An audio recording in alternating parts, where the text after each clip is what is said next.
त्या लग्न मंडपात तुझा बाप परत येतो पुरी. लग्न मंडप वाल्याला अगोदर बोलवून घेतो, इकडे ये रे बाबा, तुझा किती पैसा आजच घे, उद्या माझ्याकडे असतील नसतील बाबा. ए जेवणवाल्या, जेवण लय छाक बनवलं होतंस बाबा. बोट चाटत लोक गेली, लाडू आणि जिलेबी घेऊन पोरं पडत होती. तुझं किती पैसा आजच घे, उद्या माझ्याकडे असतील नसतील बाबा. हे मस्त वाल्या, तुझे कपडे अंगावर चढून माझं लेकरू काय छाक दिसत होतं. हे पोरीनो ऐका ग, 5 मिनिटांमध्ये थांबतो, पण ऐक. हे बघ वाजंत्री वाल्या, हे तुझं पैसा रे ठरल्याप्रमाणे, हे तुझा पैसा ठरल्याप्रमाणे 1000 तुला जादा देतोय बाबा. लय भारी वाजवत होतास. माझी पोरगी निघून जाताना हे पुरी संध्याकाळी 7 वाजेपर्यंत त्या लग्न मंडपात तुझा बाप तुझ्यासाठी भिकारी होतो पुरी, भिकारी होतो. जेवढं साठवलेलं असतं तेवढं सगळं तुझ्यावर उधळतो. जेवढं कर्ज काढून आणलेलं असतं तेवढं सगळं तुझ्यावर उधळतो. आणि संध्याकाळी 9 वाजता पळत पळत घरी जातो. घरातलं तुझ्या वस्तूंचं कपाट उघडतो आणि तुझ्या वस्तूंना पकडून पकडून रात्रभर जो अंथरूण आणि उशी करतो, त्या देव माणसाचं, त्या गरीबाचं नाव साला बाप आहे पुरी. त्या गरीबाचं नाव बाप आहे. तुझी आई म्हणते, अहो सावरा की स्वतःला किती रडताय, तेव्हा तुझ्या आईच्या खांद्यावर डोकं आपटून आपटून तुझ्या आईचा खांदा जो ओला करतो, त्या देव माणसाचं नाव साला बाप आहे पुरी. तुझी जुनी ओढणी कपाटातून बाहेर काढतो. आवाज काहीच नाही. तुझी जुनी ओढणी कपाटातून बाहेर काढतो. तुझ्या जुन्या ओढणीनं आपलं डोळं पुसतो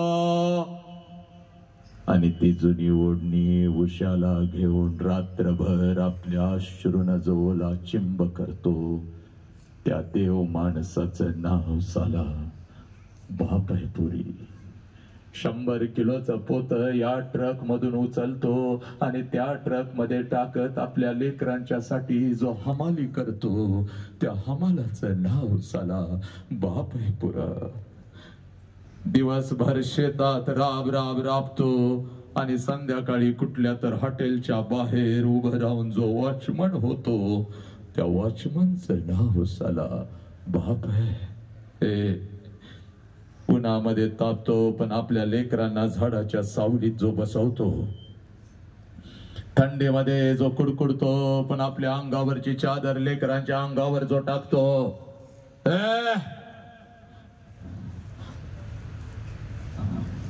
त्या देव माणसाचं नाव साला बाप आहे.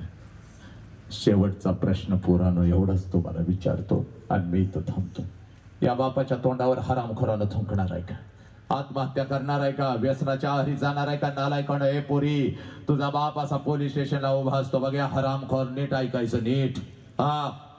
जिजाऊची ही माती, बुद्धांची माझ्या माती, संभाजीराजांच्या बलिदानानं हे रंगलेली ही माती, 23 वर्षाचा भगतसिंग छट्टू ठोकून फासावरती गेला तुमच्या आमच्यासाठी. त्यांची ही माती, त्या मातीमध्ये तुझा बाप असा पोलीस स्टेशनला उभा असतो बघ. आणि जिथं तुझा बाप पोलीस स्टेशनला उभा असतो ना ग, तिथली सगळी जमीन त्यानं अश्रूनं भिजवलेली असते. आणि बापाच्या पाठीमागं 2 फुटावर तुझी आई उभी असते, ज्या आईनं तुला इथं 9 महिने ठेवलेलं असतं. ती आई झुकलेली असते बघ पोलिसासमोर. आणि तुझ्या बापासमोर, तुझ्या बापासमोर बिचारी मान खालून घालून उभी असते.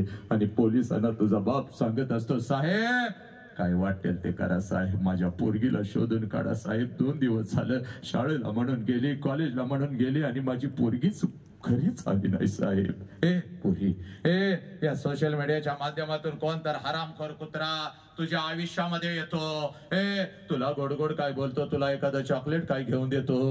नालायक हरामखोर, तुला एखादा मोबाईल त्याच्यावर बॅलन्स काय मारून देतो. आई बापाच्या शिक्षकांच्या डोळ्यात धूळ झोकून तोंडाला फडके बांधून त्या हरामखोर कुत्र्याबरोबर काय फिरतीस. तुझ्यापेक्षा वयानं 10 वर्षानं मोठा मावा खाणारा गांजाडा खाणारा तो कुत्रा तुझ्या आयुष्यामध्ये येतो आणि 20 वर्षाच्या बापानं आईनं तुला तळ हाताच्या फोडासारखं दपलं. त्या आई बापाच्या तोंडावर पच करून चुकून जाताना तुम्हाला लाज वाटत नाही का ग पोरीनो? पोरीनो, हे प्रेम आहे का ग पोरी? प्रेमाच्या विरोधात नाही बाग, पण अयोग्य व्यक्तीबरोबर अयोग्य वेळी झालेलं प्रेम थो.